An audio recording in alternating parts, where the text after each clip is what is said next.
Good man. Welcome. Good. I Connect. I can't hear you. Can you hear me? Yeah, I can hear you. Um, can you guys hear him? Can someone signal? No audio. One new message. Let me see. Yes, you can hear him. Just a moment, then maybe it's me. Yeah, it's my problem. Ilya, I'm sorry. No problem. Hi, everybody. Yeah. Do I pronounce your name correctly, Ilya? Yeah, I always say Ilya igual Ilya Grande. Ah, perfect. I think you're quite familiar with Brazil, right? Yeah. I lived there for a while. Yeah, awesome, man. Well, thanks for this. I think we have to be very objective today. So just a brief introduction. My name is Carlos. I work with companies in the e-commerce world, and on the side, because I've been in Denmark now for about 8 years, I've been helping a lot of Brazilians. So I decided to create like a mentorship program, and we, I think we're living interesting times, and you always come in my feed as this very interesting guy that I've been following for a long time, and I see that you help and have helped a lot of Brazilians. So the idea here is to talk about Canada as the next gateway, or why Canada is becoming really a technology hub, and really what you're doing. So perhaps you want to give us like an overview on Van Hack, and we get at it. All right. Yeah, sounds good. Thanks for having me. And hi, Juan, Judith, Lais, Mario, Paulo, and Rihan. I think it's right. Or Henan. I don't know. I'm sorry about that last one. Yeah, so I'm Ilya. I'm the co-founder and CEO at Van Hack. We are a tech recruiting company focused on international talent. One thing I'll say right off the bat, actually, it's we don't just focus on Canada. It's actually maybe something we need to change in our marketing. We actually focus on both Canada, Europe, and actually all three: Canada, Europe, and also remote jobs. Recently, I had some jobs in Singapore, Australia. So really, the goal is helping anyone move anywhere. Hopefully, one day we'll help people actually move to Brazil. Maybe some people want to go and have an experience there, or other places around the world. But really, yeah, Canada is our main hub. So we've helped make over 1,700 hires. About 1,000, maybe 1,100 of those have been to Canada, so more than half. Yeah, we just want to help as many people get hired abroad and with experience that. We have a job board that has about 400 international jobs, all hiring from abroad, offering relocation or fully remote jobs as well from US companies. So happy to help, and whatever you need, we're here to help. Cool, man. Perhaps I actually understand you're a global company, but multiple times I think when I have seen you in my feed, it's like a lot of families that are getting to Canada, and that's something that is really interesting. And perhaps it would be interesting to understand what's going on in Canada these days, because living in Denmark now for such a long time, I think Canada is so progressive, it seems. And you made a post the other day that working abroad should be as easy as an Amazon checkout kind of thing. Right?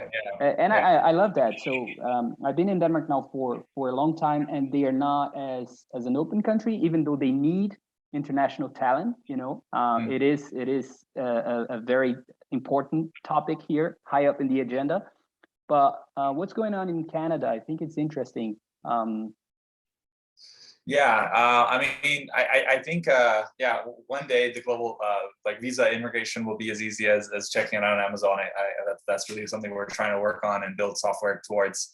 Government software is a little bit difficult, right? So that's a vision that we have for ourselves, and I think for Canada, like in 2017, we came out with this visa called Global Talent Stream. That is a specific visa for tech talent, fast track visa.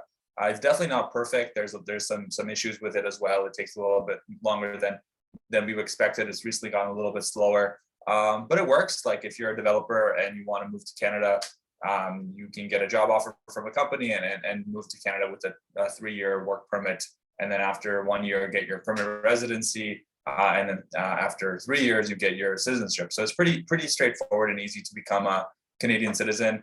Yeah, we're just trying to make it as easy as possible to bring talent here. I know countries like Germany, I'm pretty sure Denmark as well. A lot of the countries in Europe have these kind of visas as well, but yeah, it really depends on kind of what people's preferences are, where they want to live, etc. That's interesting. Yeah, here in Denmark, it's definitely not easy to become a citizen or straightforward, as you said. Like it takes. When I arrived here, it would take you 6 years, and then every government, when government changed, they kind of raised the bar. So now it's Really? 8 years. Yeah. So 8 years. Wow. yeah. So it's a long time. And what happens here is that people, especially Europeans, they would come here to study, but they would leave because it wouldn't make sense. And then they go to places like Canada or maybe the US, where Spain, it's even easier, right? Yeah. US, I don't think it's easier, but excuse me? Yeah, I don't think the US is easier. No, but maybe not. What you're seeing in terms of opportunities today? When you look at the job market, what is it that companies are looking at, VanHack and saying, hey, can you, we need this sort of talent, or which verticals are looking for talent these days, and that you're seeing? So I'll just put in our job board for anyone on the webinar right now who wants to check it out. Just vanhack.com/jobs. It's free to apply for jobs, of course. So I mean, it's basically developers. Really, that's the biggest need. Of course, design as well. It's a little bit harder as a designer, but there's definitely some design positions as well. QA a little bit too. DevOps is pretty hot. There's a lot of DevOps positions. But in terms of developers, like the usual suspects: Ruby, Python, PHP, JavaScript. I'm missing a bunch, .NET, etc. There's more that I always miss one of the main skills. But yeah, it's basically, if you're a software engineer, you have, let's say, 3 or 4 years experience or more, and you speak pretty good English, chances are you're going to find a job. Maybe not right away, but eventually there'll be something for you. So yeah, there's a lot of demand. There's like, I don't know, 200,000 open tech jobs in Canada right now, probably even more than that. A lot of American companies like, Amazon, Microsoft, plus like a lot of like medium, but like multi-billion-dollar companies that maybe you haven't heard of, like Brex or Tile, Grammarly. Yeah, people probably know those. They have Canadian offices, so they're hiring from around the world to Canada.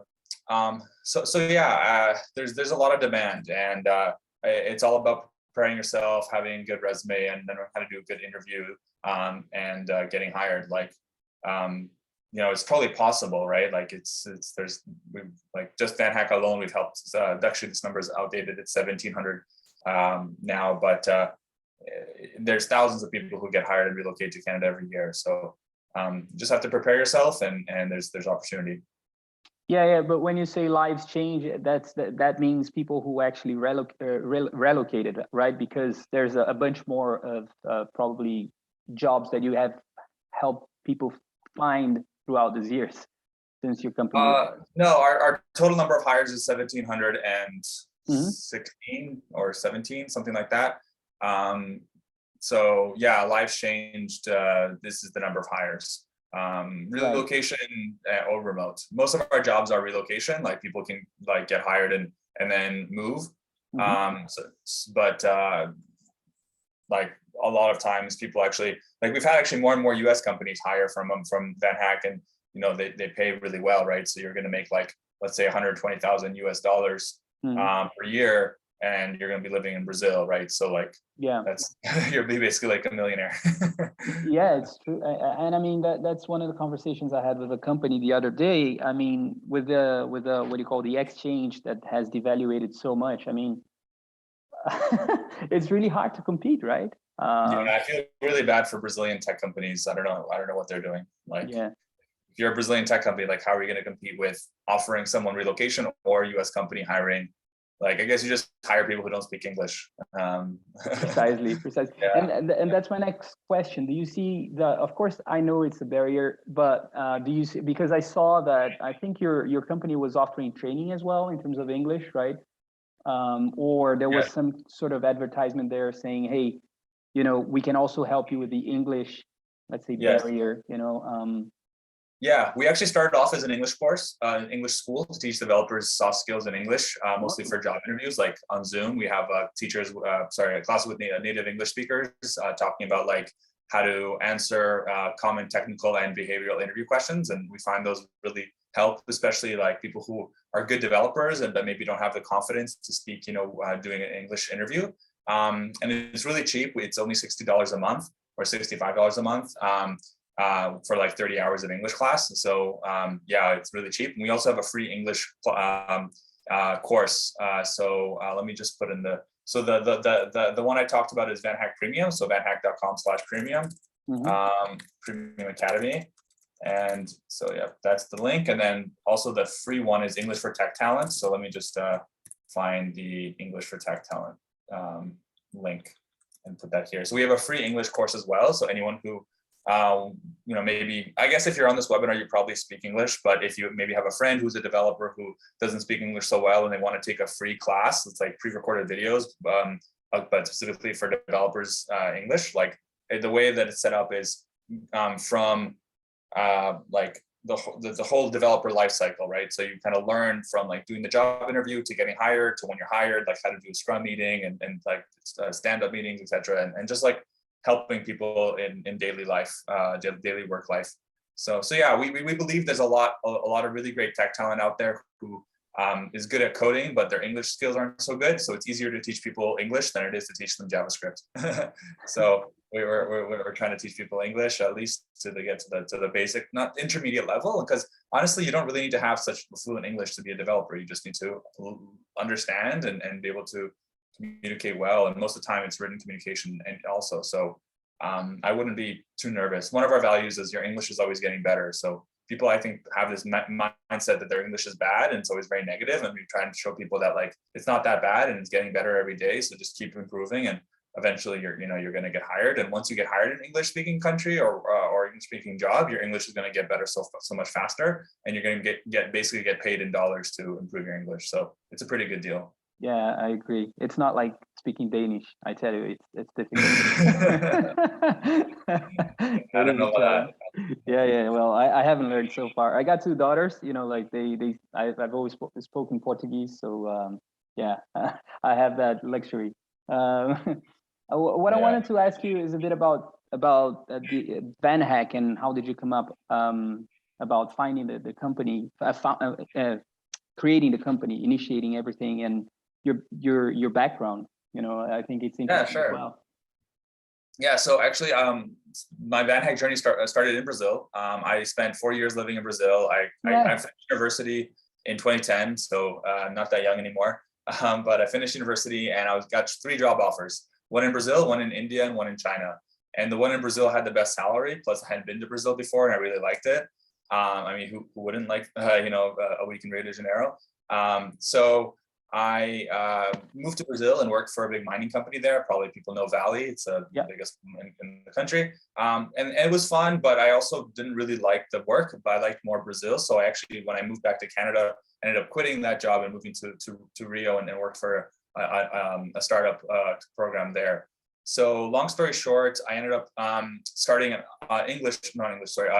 a course to teach my friends how to move to Brazil, because back then Brazil was very like brick country on the cover of Time magazine, the Brazil blast off. I'm not sure if people remember that, but it was very like, in vogue, and people were moving to Brazil a lot from around the world, and a lot of my gringo friends were asking about how to move there. So I started this course, and a lot of my Brazilian friends, when they found out about that, they were saying like, Ilya, you're doing it wrong. You have to help Brazilians move to Canada. So I thought about that a little bit. I didn't really, think too much of it because I was in Brazil. I wasn't in Canada, but I put up a website called Morar no Canadá on Facebook. Sorry, not a website, like a Facebook page. And a lot of people ended up like, without any promotion, a lot of people started getting in touch and sending messages. So I started realizing that, hey, maybe there is some demand. And at the same time, the Brazil course wasn't selling too much. I think I sold maybe like 10 or 15 copies, and it was a lot of work. So I kind of thought about it. And when I moved back to Canada in 2014, I put up a landing page,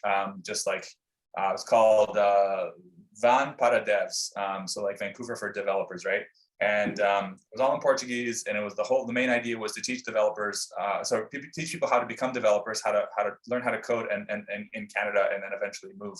But the real people who got in touch with me were people who already knew how to code, like more senior developers or experienced professionals who wanted to move and relocate. So we ended up realizing that they needed help with English, and that's where we started focusing on the VanHack Premium course. About a year into that, we realized that companies wanted to hire developers, and we became a recruiting company. So pretty kind of long journey, and that, you know, a lot of ups and downs and like challenges I can get into, but kind of basic high level, this was how things went. It is super interesting. I actually always find that part of the conversation always more interesting, you know, to understand about your journey, and so it's very community driven, right? Can you talk a little bit about that? Because it started with the Brazilian community, and now you got a community of over 350,000, I guess, developers. Let me give you the exact number. I always like going to the talent pool and seeing the exact number. So 386,013 is the exact number as of right now. We have a live count. If anyone's curious, you can just go to vanhack.com/talent, and it shows all the VanHackers and our talent pool. It's more for the employer side, but basically we really started as a community. That's a big difference for us, because you see a lot of recruiting companies out there, like a big one in Europe, Randstad, or Adecco, Manpower. Adecco is actually from Switzerland, so also in Europe.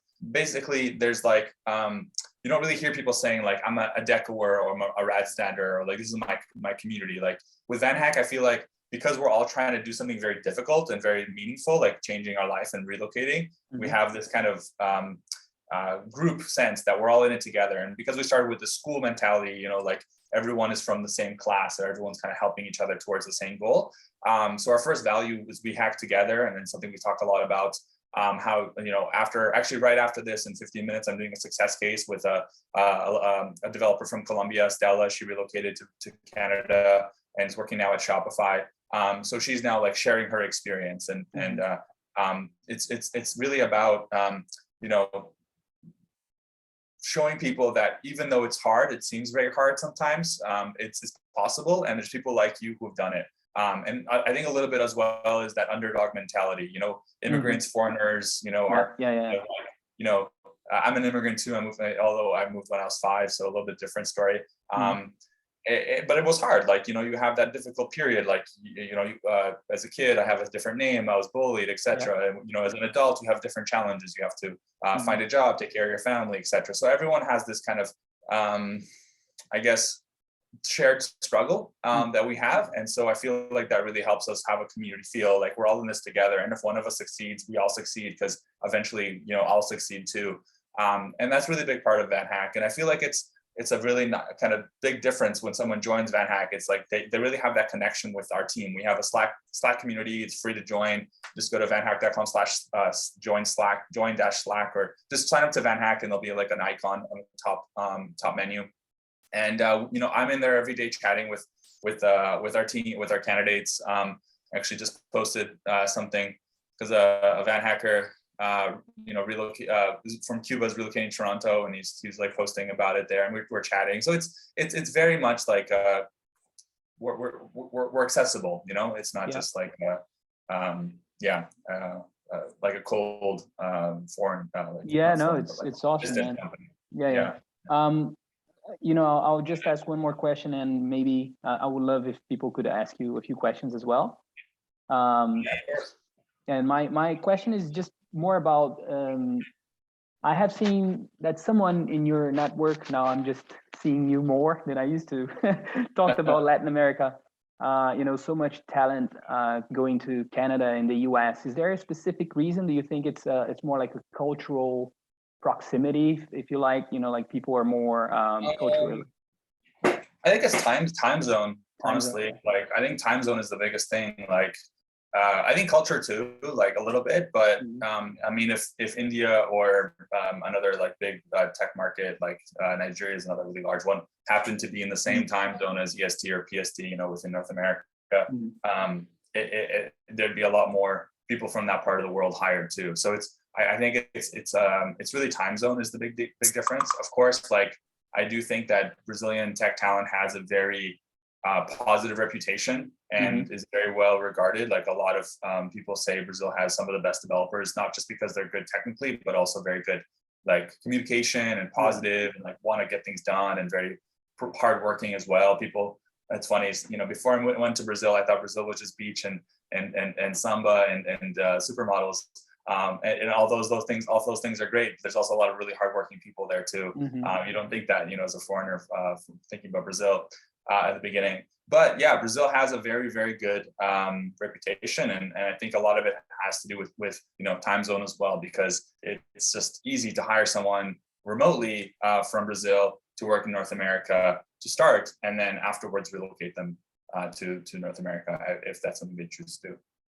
Awesome, man. Well, thanks for sharing. Hey everyone. So as I promised, I would love to be talking more to Ilya, but I think it would be nice also if you could just you know, chip in and ask him questions. So please feel free to ask the man questions about VanHack and Canada and whatnot.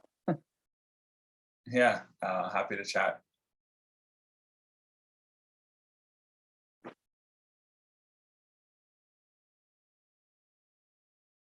Welcome, Christopher. Questions? I had a friend, he was here and he left. And by the way, he's Canadian. Oh, cool.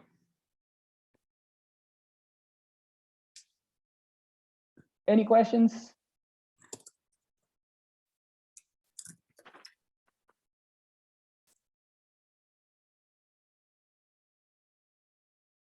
You can type in your questions here on there's a chat box.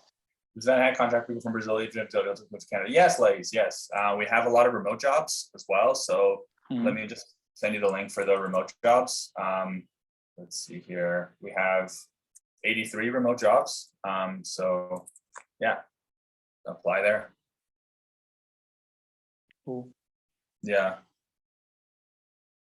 So I know a lot of people, you know, maybe aren't ready to relocate or don't want to right now, and that's totally fine. A lot of companies are. We have this mindset of hire from anywhere, right? So there's the work from anywhere, but with that, like for the employers, we allow them to hire from anywhere.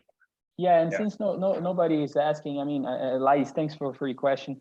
Do you see that like talent, are they for the most part willing to relocate, or is there a specific like cohort, you know, like more like families that want to relocate? And because I know a lot of families who were looking to move, maybe to, you know, come to Denmark or Canada or the US, or is it like single people? You know, do you have any idea?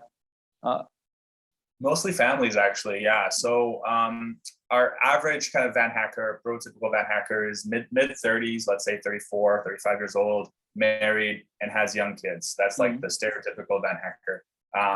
A lot of people also like are not maybe having kids yet, but they're planning to have kids. So that's one of the main motivators for them to move, is like, it's funny, we have a lot of VanHack babies, even a lot of VanHack weddings. So it's funny, yeah, like a lot of people, there may be common law or like they're dating, and then they get a job, and in order to move, they need to like have a spouse. They need to, like, you can't sponsor the visa of your girlfriend or boyfriend, right? So you they get married. So we've had, I don't know, definitely over 10, probably more VanHack weddings. Actually, even one guy got a job offer on his wedding day, which was really cool. As a guy from Chile, got hired in Montreal. Yeah, that was really funny.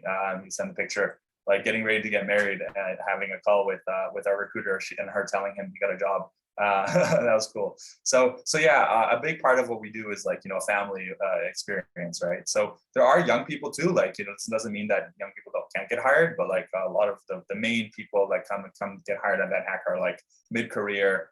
And yeah. Oh, Pablo, yeah, don't worry about that. Being 40 doesn't matter. Like, another thing that I find is like people, especially older people, like 40, 50, whatever, like they feel like they're too old. Actually, the older you are, the better, because you have more experience. So I actually feel like, yeah, like if you're a good professional, it doesn't matter how old you are. You can be 15 or 45, it doesn't matter. So I wouldn't worry about that, Paulo.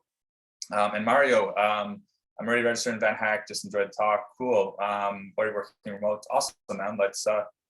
let's do it. Whenever you're ready, we're here to help. And that's great that you already have US work experience. So I feel like if you have experience working remotely for an international company, that's really going to help you because, you know, in the job interview, you're going to be communicating better. So I think that's great. Very cool. And Ilya, one question. So the bulk of your of VanHack is to help companies, right? Like to do this sort of marketplace between companies and talent. Is that correct? Yeah, our main focus, like our business model, is recruiting. So we only get paid if a hire is made. So our whole focus is making sure that both sides are happy, offers are accepted, and relocation happens. We also offer immigration services, like for the hires that we make. So once you get hired on VanHack, you'll have a full team of people who are helping you with your visa and your move, not just the visa actually, but the settlement too. So it'll help you connect with a housing agency, understand, you know, where to live, where a good neighborhood is. It's a big deal moving to a new city. And actually my favorite part is that we're going to help connect you with a community of other VanHackers who move to that city. If it's a city that we have a lot of people who move to, like let's say Toronto or Berlin, we'll connect you to like other VanHackers who are there. So you'll have kind of friends and people who can support you, who've gone through the same experience. So yeah, that's something. We have a lot of times people say that like VanHackers go to IKEA together after they move. They you know, help each other with furniture set up, and sometimes they even like become neighbors. So it's pretty cool to see like friendships happen over time. That's great, man. The other question I have is like there's a big wave of, but mostly I think companies that they had a lot of funding and there's a lot of layoffs going on now. What do you make of that? What are you seeing?